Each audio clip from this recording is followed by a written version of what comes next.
Shampoo করার সময় অতিরিক্ত চুল পড়ে যাওয়ার সমস্যা অনেকেরই থাকে। অ্যান্টি হেয়ার ফল শ্যাম্পু প্রথম কাজ করলেও পরবর্তী ক্ষেত্রে আর কোনো কাজই দেখাতে পারে না।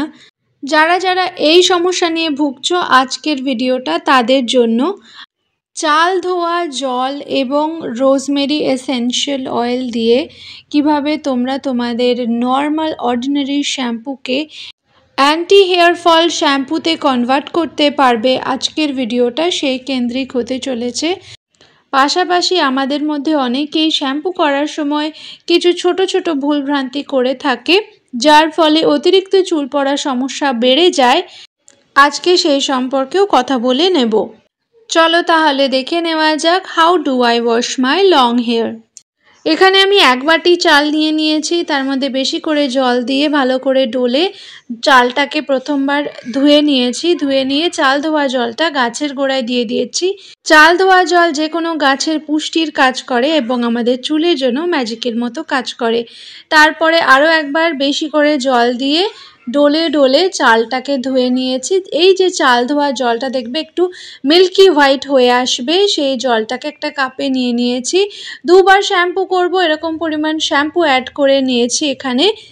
তোমরা তোমাদের চুলের লেন্থ অনুযায়ী, ঘনত্ব অনুযায়ী উপর নিচে করে নিতে পারো, সেই জন্য কোনো ফিক্সড পরিমাণ বললাম না।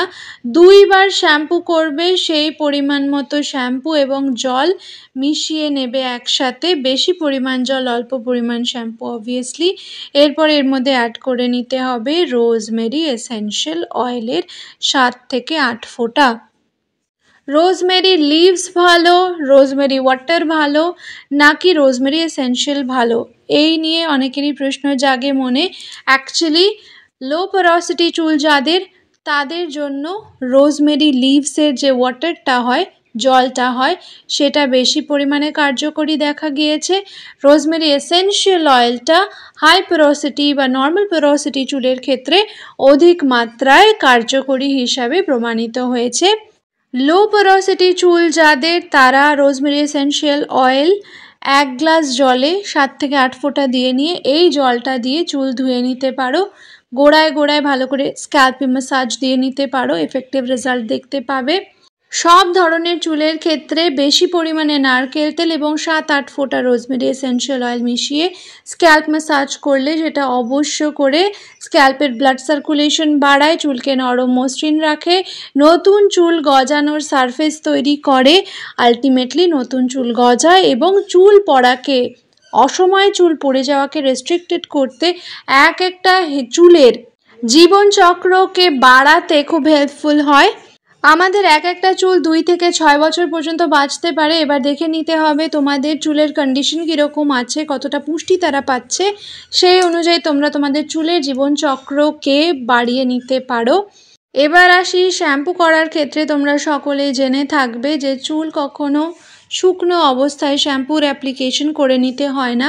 চুলকে আগে ভালো করে ভিজিয়ে নেবে, দিয়ে ভেজা চুলেই শ্যাম্পু ডায়ালুট করে, এখানে আমরা চাল ধোয়া জলের মধ্যে শ্যাম্পু ডায়ালুট করে নিচ্ছি। তোমরা প্লেন জলেও শ্যাম্পু ডায়ালুট করে নিয়ে তবে কিন্তু ব্যবহার করবে। ডাইরেক্ট স্ক্যাল্পে শ্যাম্পু দেবে না, শুকনো চুলে শ্যাম্পু অ্যাপ্লাই করবে না। এই ছোট ছোট ভুলগুলোর জন্য কিন্তু সময়ের আগে চুল পড়ে যেতে বাধ্য হয়। আমাদের মাথার চুলকে গাছের পাতার সঙ্গে তুলনা করা হয়ে থাকে। নির্দিষ্ট সময়ে যেমন কচি পাতা গজায়, তেমনি একটা নির্দিষ্ট সময়ে গাছের পাতা কিন্তু ঝরেও যায়। সেই রকমই আমাদের চুলেরও নিজস্ব একটা জীবনচক্র আছে, যেখানে নতুন চুল গজাবে, বড় হবে, দিয়ে নতুন চুলটা পুরনো হয়ে গেলে পুরনো চুলটা পড়ে যাবে এবং নতুন চুল সেখানে গজাবে। পুরনো চুল পড়ে যাওয়ার পরেও যখন নতুন চুল গজায় না, তখনই চুলের ঘনত্ব ধীরে ধীরে কমতে থাকে। ফলে প্রথমে সিঁথি চওড়া হতে থাকে, তারপরে স্থায়ী একটা টাক পড়ে যাওয়ার সমস্যা দেখা যায়। চাল ধোয়া জল এবং রোজমেরি এসেনশিয়াল অয়েল মিশ্রিত শ্যাম্পু দিয়ে যখন তোমরা শ্যাম্পু করবে, তখন এই যে অতিরিক্ত চুল পড়ে যাওয়া, সময়ের আগে চুল পড়ে যাওয়ার হাত থেকে তোমাদের চুল প্রোটেক্টেড থাকবে। পাশাপাশি সব সময় খেয়াল রাখবে শ্যাম্পু করার পরে যখন চুলটা ধুচ্ছ চুলে যেন কোনো রেসিডিউ কোথাও না থেকে যায়। রেসিডিউ থাকলে কি হবে, চুলে সেটা ডিপোজিট হতে থাকবে, ডিপোজিট হতে হতে হতে হতে একসময় লেন্থে হেয়ার ব্রেকেজ, ডগা ফাটা চুল, চুল মাঝখান থেকে ভেঙে যাওয়া, এই ধরনের সমস্যাগুলো সূত্রপাত হয়। বিশেষ করে হেয়ার কন্ডিশনার, বাজার চলতি হেয়ার কন্ডিশনার তুমি যতই ধুয়ে নাও দেখবে কেমন একটা তেল তেলে ভাব থেকেই যায়। অ্যাকচুয়ালি এই কন্ডিশনারগুলো প্রথম প্রথম দেওয়ার পরে মনে হয় চুল তো কি নরম, বাউন্সি, ভলিউম এসে গেছে চুলে এরকম মনে হয়, কিন্তু অ্যাকচুয়ালি ওগুলো নিজেদের রেসিডিউ, উচ্ছিষ্ট কিছু পরিমাণ চুলে একদম ডিপোজিট করে ছেড়ে দেয়। এরপরে দেখো একটা কেমিক্যাল দীর্ঘদিন ধরে তোমাদের চুলে থেকে যাচ্ছে। এই কেমিক্যালগুলো যখন চুলে স্থায়ীভাবে থেকে যাচ্ছে, দিনের পর দিন থাকতে থাকতে ডিপোজিট হতে হতে একটা সময় কিন্তু হেয়ার ব্রেকেজের সমস্যা, অকালপক্কতা, এই ধরনের সমস্যাগুলো খুবই ফেস করতে হয় সবাইকে। দেখো 2বার আমি শ্যাম্পু করে নিয়েছি, এরপরে আমি DIY হেয়ার কন্ডিশনারই চুলে অ্যাপ্লাই করে থাকি। এর জন্য আমি coin size amount of aloe vera gel নিয়ে নিয়েছি এবং 1/2 চামচ নারকেল তেল হাতে নিয়ে খুব ভালো করে ডলেছি। তাতে দেখো একদম বাজার চলতি কন্ডিশনারের কনসিস্টেন্সি চলে আসবে। এইবার এই DIY হেয়ার কন্ডিশনারটাকে চুলের লেন্থে অ্যাপ্লাই করে নেবে। যেভাবে বাজার চলতি কন্ডিশনার ব্যবহার করো ঠিক সেভাবে ব্যবহার করে নেবে। 5 মিনিট থেকে 7 মিনিটের জন্য ছেড়ে নেবে, তারপরে প্লেন জল দিয়ে ধুয়ে নেবে। এই ডগাগুলোতে, যাদের ডগা ফাটার সমস্যা একটু বেশি টেন্ডেন্সি থাকে, তারা ডগাগুলোতেও কিন্তু ভালো করে এই DIY কন্ডিশনারটা লাগিয়ে নেবে। যতটা পারবে ন্যাচারাল জিনিসের উপরে ভরসা করে থাকতে পারলে খুব ভালো রেজাল্ট পাবে। আলটিমেটলি চুল তোমাদের ভালো থাকবে। আয়ুর্বেদে একটা কথা আছে জানো তো, যেটা আমরা খেতে পারি না সেটা আমরা লাগাতেও পারি না, স্কিনে বলো বা চুলে। কিন্তু আজকাল আমরা কেমিক্যালের উপর ভরসা করতে করতে এমন জায়গায় এসেছি, এখন কেমিক্যাল ছাড়া আমাদের জীবন চলে না। কেমিক্যাল ছাড়া যদি DIY এর দিকে বা ন্যাচারাল রেমেডিস দিকে কেউ ঝোঁকে তো তাদের মনে হয় সময় নষ্ট করছে, কিন্তু আলটিমেটলি লং রানে দেখতে গেলে ন্যাচারাল প্রাকৃতিক যে ইনগ্রিডিয়েন্টসগুলো রয়েছে সেগুলো যতটা এফেক্টিভ এবং লং লাস্টিং, কোনো রকমের সাইড এফেক্ট ছাড়া রেজাল্ট দেবে, কেমিক্যাল কিন্তু সেই রেজাল্ট দিতে পারবে না।